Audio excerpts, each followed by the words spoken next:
Two dogs who had never once agreed on anything suddenly agreed on the same thing at the same moment. What they were keeping their daughter away from would take 17 more minutes to reveal itself. The Kowalski family had two English Bulldogs who operated as something close to opposites of each other. Bruno was 4, solid and slow to react, the kind of dog that registered alarm at roughly the pace of a freight train changing direction. Pepper was 2, quick and opinionated, the kind of dog that had a reaction to everything and communicated it immediately and at length. They ate from separate bowls. They had separate favorite spots. They tolerated each other in the comfortable way of animals who have accepted cohabitation without enthusiasm. Their daughter, Maya, was 2 years and 8 months old. She had the specific fearlessness of a toddler who has grown up with large dogs.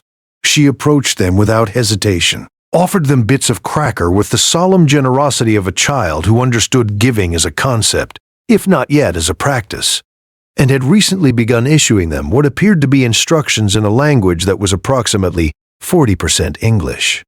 It was a Saturday afternoon in September. The family had been in the backyard earlier in the day, the sliding glass door open, the September light doing what September light does. Elena Kowalski had brought Maya in for a late lunch. The door to the backyard was closed. Maya had eaten perhaps half of her quesadilla before deciding that the outdoors was more interesting and moving with purpose toward the back door.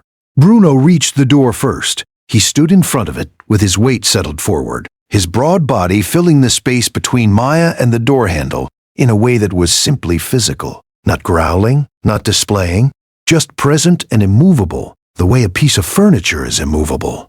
Maya pushed at him. He didn't move. Pepper arrived beside him 14 seconds later. She positioned herself on the other side of the door, creating a 2-dog wall that Maya's 2'8" frame was not going to navigate around. Both dogs faced the door. Neither looked at Maya, neither looked at Elena.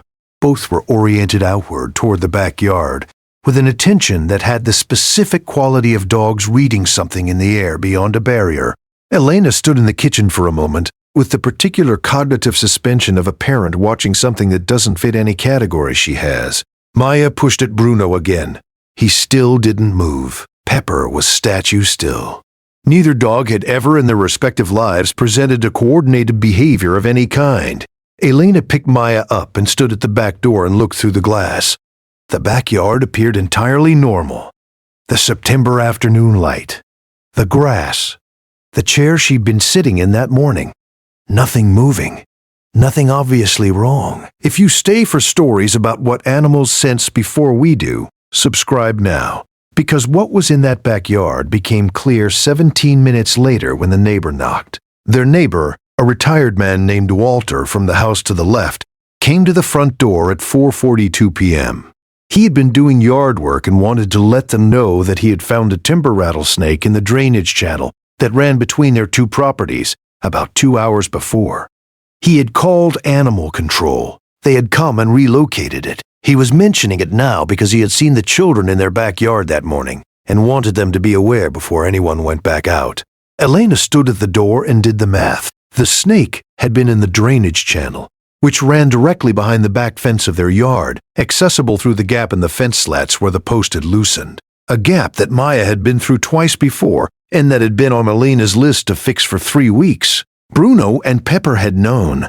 They had not known it with language, or with a view through the glass, or with the ability to explain what they were reading in the air that afternoon. They had known it with 300 million scent receptors between them, oriented toward a backyard that carried the chemical signature of a venomous snake in proximity. Has your dog ever blocked a doorway or refused to let your child go somewhere, and you only understood why after the fact?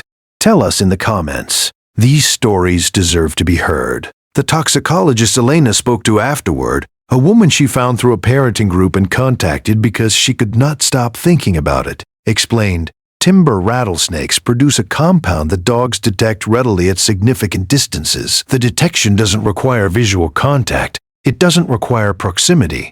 It requires the air to carry the signature, and in September in the afternoon, with a light breeze moving from the back of the property toward the house, the air had carried it. Bruno and Pepper had smelled a rattlesnake in the drainage channel behind the yard and moved together to the door to their daughter's usual exit point, and stood there. They had never coordinated a behavior in 4 years. They coordinated this one because the alternative was unthinkable, even if they had no word for unthinkable, even if they were operating entirely on the level of information that bypasses language entirely. The gap in the fence was fixed that weekend. Elena keeps the back door closed when she can't see the yard. Bruno and Pepper continue to disagree about nearly everything. They are slower now, Bruno especially, and they spend more time in the sun than they used to. But some evenings, when Maya goes to the back door and both dogs are near it, Elena finds herself watching them for a moment before she puts her hand on the handle. She doesn't think she'll always do this. She thinks eventually the September afternoon will fade and she'll stop checking. She hasn't yet. If these stories matter to you, subscribe so you never miss the next one. Every guardian deserves to be recognized, especially the two who stood at the same door at the same time for the first time in their lives.